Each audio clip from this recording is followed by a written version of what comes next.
Okay, so again, welcome everybody to Principles of Microeconomics. So you should be able to see on the screen right now the way that our course or the dashboard looks in Canvas. So you should have what I'm going to click on right now on your Canvas dashboard, and that's our class. I'll say just a few words in the beginning about myself. So I'm Professor Greg Hunter, and I hold a PhD in economics from UC Santa Barbara. I specialize in financial economics, so that's everything to do with asset pricing, so stocks and bonds and those sorts of things. I also look at the impact of environmental regulation on the profitability of businesses, and I specialize in statistical analysis as well. And I've done a lot of other things, consulting work and different sorts of things. So if you wanted to Google me and look up some of my publications, you could. And if you're interested in economics, we have a really good economics department here at Cal Poly Pomona.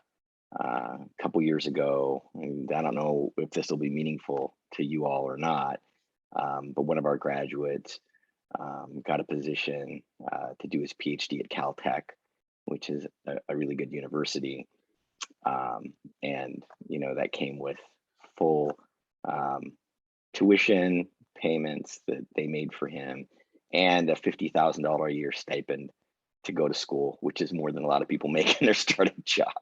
So I don't know if you'll like this class or if you've picked a major yet, but if you haven't and you're interested in econ, then you're in a good place.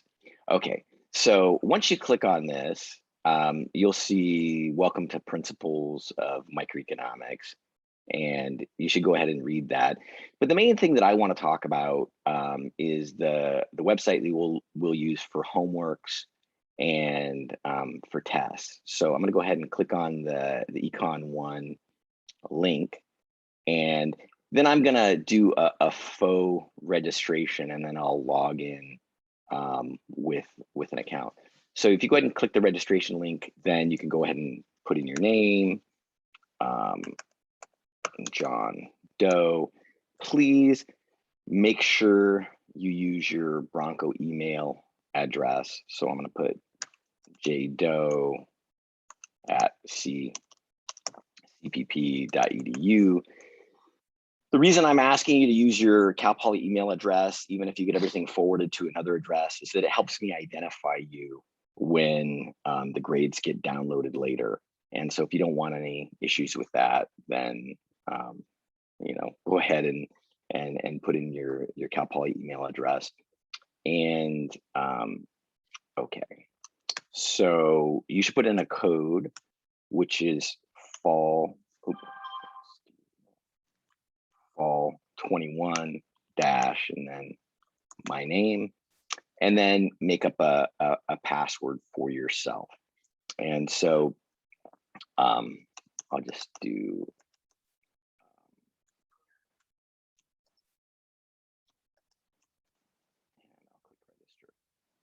okay. So when you do that, you're going to go ahead and see that you're in this like initial screen, and they're going to give you a warning that you're not subscribed. What I recommend to students is if you're sure you want to stay in the class, then go ahead and subscribe right away. If you're not so sure, then I would wait to subscribe. The drop date is September 1st. So anytime between now and September 1st, you're fine not subscribing.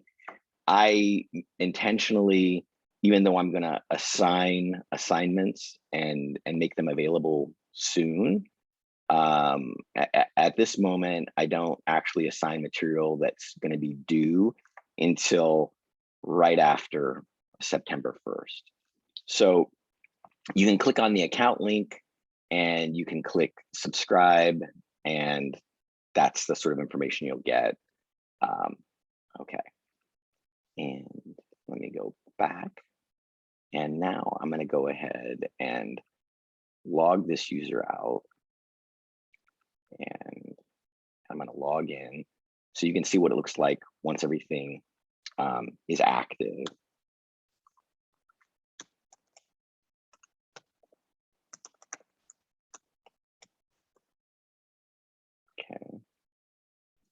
So you'll see that the annoying red message is gone. And I will tell you, I do have an old syllabus on here, and I don't regularly update everything that's here. So the stuff that we're going to be using for our course, the syllabus and so forth, is available on Canvas. So I would refer you to that. But what you'll see, and one other thing is, so at the beginning, they have this area that's an instruction area, and it's divided by weeks. Please don't use that. You can if you want. It's not like you'll be misled. But I don't regularly update this because it's just easier to do it in Canvas. And here's the practice area, and so this is exactly what you're going to see, even though I haven't assigned anything yet, so it's not available. But if, for example, I click on the math take now, this is going to be your first assignment. And this is just a practice area. But what you'll notice is it's going to take you through a couple of math exercises. I want to point out that I had a choice when I was selecting exercises here, whether or not to put the equations that represent the graphs. And I decided to do that for people that were curious, but the site is designed so that you'll only need to actually pick out points on the graphs, okay? And so if you want to look at the equations for reference, you can, but there's not going to be any heavy lifting in terms of, I mean, you're going to be doing calculations in the course, but if you're not super comfortable with systems of linear equations, don't worry about that. The class is designed for people to do calculations based on what they see on the graphs. So, and also one of the things I'll point out, there are a couple other tips that I'll give you along the way as we get a little bit closer, but if you play around, you'll notice that you can turn things on and off on the key here, or the legend at the top of each of the graphs. So sometimes that helps when you want to see certain pieces of the graph to answer questions. So you can turn things on and off. And one of the things that I'll tell you now, which becomes helpful later on in the course, is that if I wanted to, I can just hit refresh and get a new instance of the problems. So if you get a problem and for some reason you think like the graph is difficult to look at or something like that, before you actually answer a question and record it for points, you can just refresh and get a different version of the question. If you haven't answered a question, then nothing's been recorded. And if you ever actually wonder, oh, I wonder if something was recorded, you can always go up to my grades, and under my grades, you'll notice that for each one of the homeworks that you have, that there's this detail, and you can go into the detail and it'll show you what answer you submitted and what's the correct answer for each question in each homework. So if you've never submitted anything, this will just be blank. The question won't be recorded. So that's just kind of a helpful tip for navigating. So, and then the one other thing is that, so this will help you out on the first one, but again, on the practice, you can answer these as many times as you want. If you have a whole number and you're gonna express it as a percentage, you're just gonna multiply it by 100. And so you'll notice the feedback it gives you is the calculation that was performed in giving the correct answer that you saw on the my grades answer, okay, when you actually have homework that's being recorded. Again, this is just the practice version. So the idea is, and I'll go back to the main page, okay. The idea is that you can, and this is what I encourage students to do, is you can do the practice as many times as you want and get feedback and make sure that you understand the material. And then at some point in time, which I'll assign later, you're going to do a homework quiz. And the homework quiz is going to have exactly the same questions as the practice. The only difference is it's a quiz, so you get one shot. And so hopefully you're comfortable with the material because you've practiced it. You go and do the quiz, and you know, you're fine. So that's the way that the site is designed. And once we, and just in case you're curious, like I said, what the plan is basically, if I go under practice, these first 3 assignments are the ones that, and they're going to go in order, but are the ones that are going to be due first. And you'll notice that each one of the assignments has exactly 10 questions on it, with the exception of the very first assignment. So a lot of students ask me, they're like, oh, well, you know, are there bonus points available in the course? And generally the answer is no, no bonus points. But on the very first assignment, the math assignment, you'll notice that there are 14 questions. And I did that intentionally because I kind of figured, you know, you might get a couple of them wrong, but I only scored out of 10. So, you know, for the first assignment, as you're getting used to things and just how the system works, it's scored out of 10, but there are 14 questions available. And if you get all 14 right, you can carry those points through with you to the end of the semester. Those are your bonus points. Okay, so that's Ignithium. And I also want to point out, and again, this isn't up to date. I would refer again you to the syllabus that we're going to have on Canvas. But the one thing that you're going to see, and I'm going to pull up the syllabus in just a minute, is if you click this link, we have an online text that's available and for you to read from, and it's Boundless Economics. So, and we go pretty much through the order that the chapters are listed. So you'll see the reading list, and the reading list corresponds almost exactly to what's here in the table of contents of the text. We do skip a few things, but not much. Okay, so I'm gonna go ahead and close down this tab, and I'll leave that open. But I'm gonna go ahead and go back to our course. Okay, so Travis, could you see everything clearly that I was referring to? Yes. Okay, good. So now I'm going to go to the files, and you'll see here's our syllabus and here's the reading schedule. And I actually think the syllabus does include the reading schedule too, but we'll take a look just to make sure. So, you know, these are just the basic details about the class. And if, again, you want to meet with me or you're curious about anything, I'm available by appointment.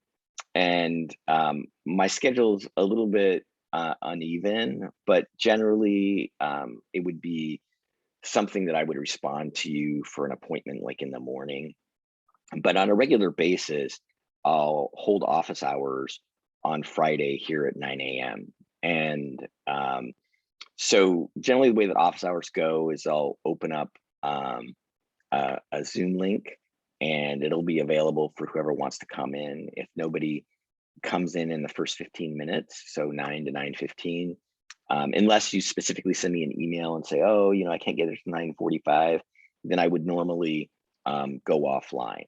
So if you want to meet with me sometime between 9 and 9:50, because I have another class at 10, you know, come early, or make sure you send me an email early enough that I can sign back on before my other class starts. Okay, and here's all of the details. Okay, and So a lot of people are interested in their grade, which they should be. But in terms of the way that things are calculated, you'll notice on Ignitium we have these things called homework quizzes, right? So there are no points for the practices, and the homework quizzes are designed to be 55% of your grade. Now, I'll put a few other things on Canvas, which I'll just lump in with your total homework quiz grade, and I'll just do total points and then assign a 55% weight to that portion of your grade. And then we have a final exam, which again will be on Ignitium. And this is, to help you out in advance. But what I do for the final exam is I'll take a subset of the quizzes on Ignitium, what they call homework quizzes, and I'll just reassign them. So in total on Ignitium, I think we have exactly 20 homework quizzes, and that's about, it's 204 questions. And I'll reassign usually 80 of those for the final exam. And so all I do is they have an assessments tab, but I don't use the assessments tab. I just download all of your homework data, and then I reassign those homework quizzes, and you do 80 questions, and you have the normal time, about 90 minutes to do those. So, and that'll be how you do on those 80 questions will be 45% of your grade. And I'll say this again later in the course, but generally, if, in terms of studying and taking notes as you go along, the introductory material, like the first 5 quizzes, are less likely to be assigned for the final, because that's just us getting started. And then our department, the economics department, people normally are curious, am I better taking Dr. Hunter's class, or am I better taking somebody else's class, in terms of the grades? And about 7 years ago now, our department adopted a department-wide grading curve. So that means, like in my class and all the other classes, they do exactly the same thing, which is 20% A's, 35% B's, 30% C's, 10% D's, and 5% F's. And you guys might wonder, and it's okay, like, do you always get 5% F's? And the answer is, you'd be surprised, but maybe not, right? There are some people that just drop out of the class and don't do stuff, and the people that are down here at the bottom normally self-select. So it's not like somebody's getting 69% in the class and they just happen to be the bottom 5% and they get an F. They normally would have been close to passing or something like that.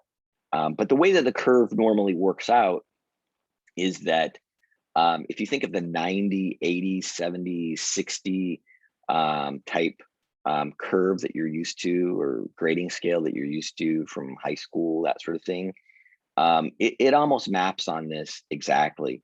The only difference is that generally, the cutoff for C's ends up being a little bit more generous. So somebody might have a 68% in the class and get a C- instead of a D+. And the other place where the curve sometimes is a little bit different from that 90, 80, 70, 60 is the bottom of the A's. So sometimes, we have students that do really, really well, and they'll push up that bottom part of the A's to, like, the bottom A- is like 92% or something like that. And the one other thing I want to tell you is, this is just me personally, I don't ever do super fine cuts. So if somebody's at like 91.98% and the bottom A is 92%, I'm not gonna deny that person, an A- because they missed, 1 point in the whole course, that sort of thing. I've been doing this for about 20 years, and what every good instructor does is they look for a gap. But this is generally what you can expect. Okay. Let's see. So I think, okay, and the due dates for the homeworks will be on Canvas. They won't be on Ignithium. The one other thing I'll tell you about Ignithium on my side is when I download the data, it timestamps everything. So I don't open and close the homework quizzes. I'll open them up and then I'll tell you on Canvas that they're due by a certain date.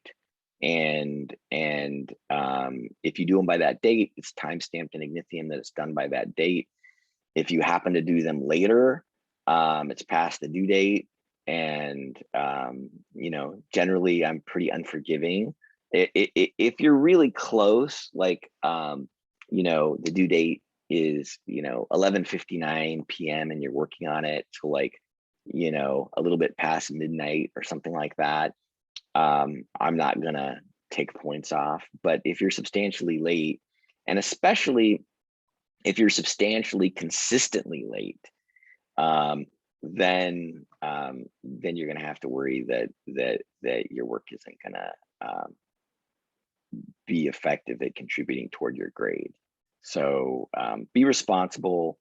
If you're late a little bit or just once, don't stress out about it. But if you're chronically late, then you're going to have an issue. Okay, so I've gone through the syllabus, and I showed you guys Ignithium, and I showed you Boundless. So I think that's everything that I have for you for the general orientation. The one other thing, that I almost forgot, and I'll put this on the website too, is I have a YouTube channel, and I recommend that you subscribe to the YouTube channel. Okay, and this is the channel. Okay, and if you go to playlists on the YouTube channel, you can see there's principles part 1 and principles part 2. And each one of these contains about, I don't know, 9 to 12 lectures. And those are the lectures primarily that I'll be assigning for you to watch throughout the semester. Now, all of those were live recorded lectures for online classes that I've had recently in the last couple of years, and that were synchronous. Remember, synchronous means that we meet at the same time. And so you'll see some, students, and you'll hear some questions and things like that.